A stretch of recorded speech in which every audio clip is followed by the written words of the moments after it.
Steve, obviously things have been going pretty well on the pitch recently with you getting your first win of the season against Selsey, but there has been an underlying issue with the injury front. Can you just tell us a little bit more about that and what your squad's had to go through the last few weeks?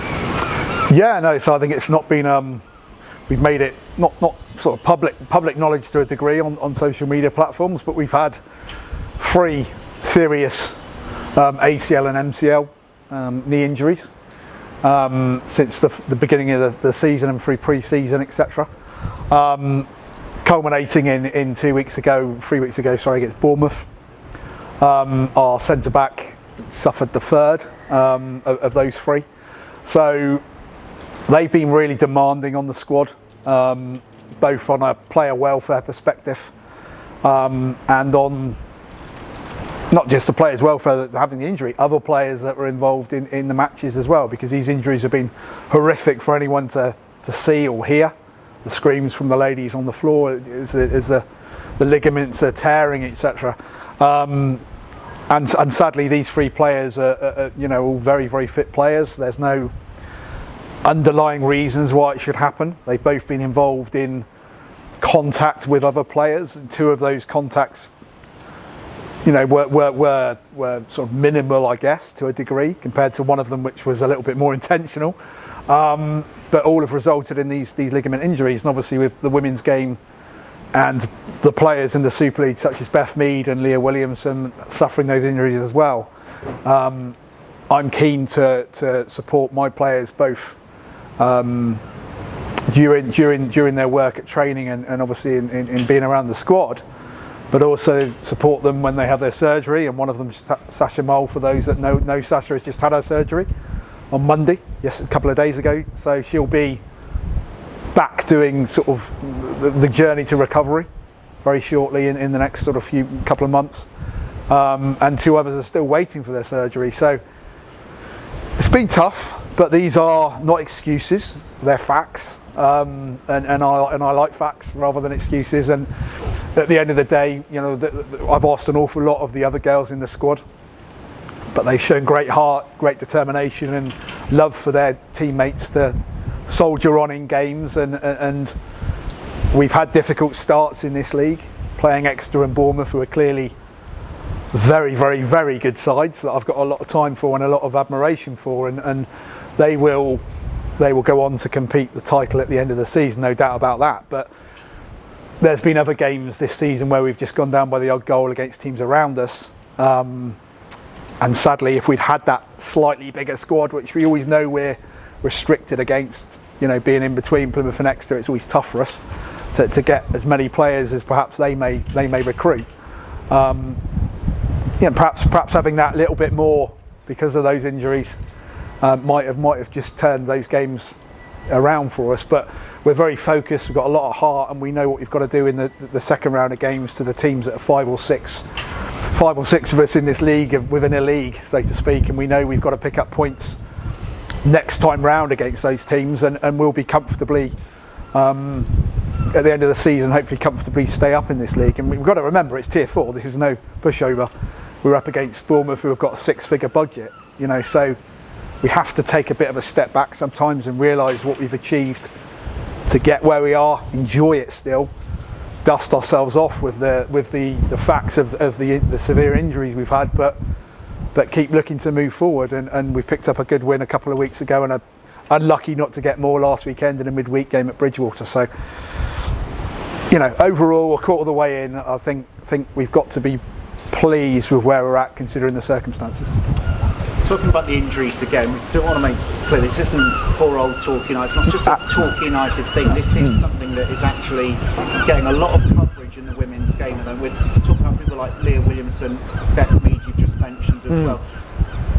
You're actually speaking to quite a few people to try and highlight this cause. What are you doing at the moment?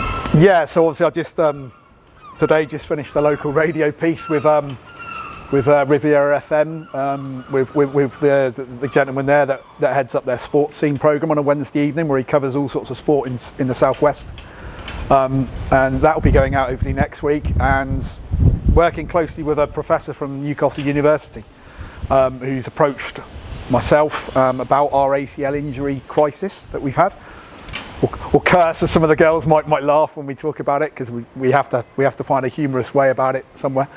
And I'm going to be supporting him with a big study that they're doing at Newcastle University, which is hopefully going to go off to the FA at some point. And with the ladies' consent, in our free situations, that we will be providing statistics and some research and analysis about how video footage about how their injuries occurred, so that Newcastle University alongside us will be able to really bring some traction to it. Because for me, it's not about it's just happened to Torquay United. I want to stand on a soapbox, and our club here and the directors and the supporters and everybody has been so supportive of these injuries we've had.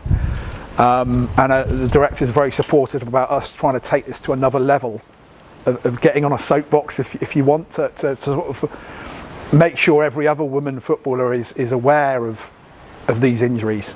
And they will be, I know that, because of the media that's been generated so far. But for me, the underlying root is we still don't know why it's happening.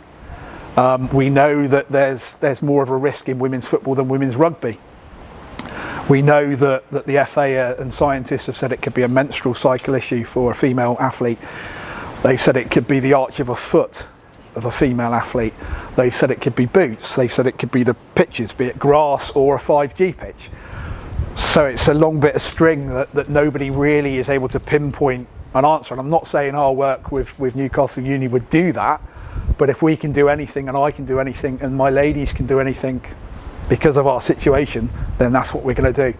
And so hopefully we're going to get that parapet to put our very strange and sort of freakish situation of having 3 in 1 season out there to help research for every other young girl and young woman or women footballers that play across the top tier to the bottom. So sounds very much like there's still a lot to learn about this injury. Can you just touch upon, without going into too much detail, there'll be a lot of people that will be watching this that aren't aware of what these particular injuries are. Can you just briefly describe what it is and the impact that not just has on that individual player but the rest of the team? Yeah, so it's I'm no medic, sadly, and I will try my best to describe this, but effectively it's 2 sort of ligaments in the kneecap, and an impact or a sudden jolt of movement can cause either one of these 2 ligaments to tear or rupture. More often in women's football you see a lot of it with sort of slight contact. So for example, a player tackling to another player, it might cause one of the 2, be it the ACL or the MCL ligaments, to rip. Once that happens, that's the player done there and then on the pitch. You know, for those people that have seen it, the Leah Williamson one, similar sort of thing. You kind of know it's happened, sadly, and that's the fear for women footballers at the moment. They're sort of going out onto the pitch thinking, oh, because of the scientific research, if it's because of my menstrual cycle, does that mean my ACL is going to rip today? We have to be careful that fear doesn't take over the enjoyment of the game. You're looking at about, I mean, all of our 3 players, sadly, at the club are going to have surgery. One of them has just had her surgery on Monday, just gone. Average time is about a year out the game. The surgery usually involves taking a graft that gets sewn back into the kneecap to replace the ligaments that's ripped. So it is quite a complex procedure, and again, I'm no doctor, so I probably couldn't describe it in huge detail, but it's over a year, and in some cases it can be career-ending.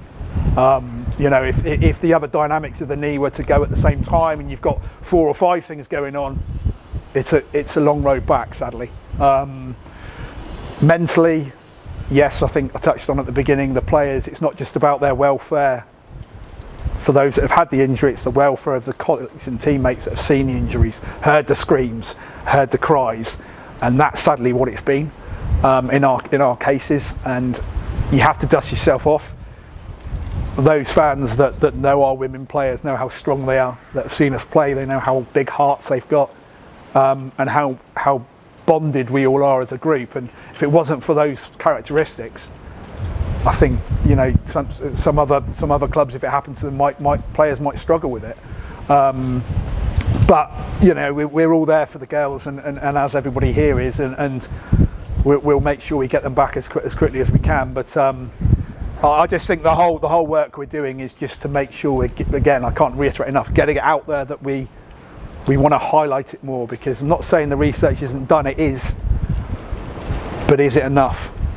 Is there enough of a voice coming out there to the women in the game about the real detail and the facts that are being found out about the injuries themselves? I guess then obviously having the support of the club, and actually with the FA encouraging you almost to actually highlight this and help out with getting this, the actual root cause this identified, that can only be a positive thing for female players going forward, can't it? Absolutely, yeah. I mean, even if it's pinpointed down to a couple of things. I mean, boot manufacturers are looking about how they make boots now.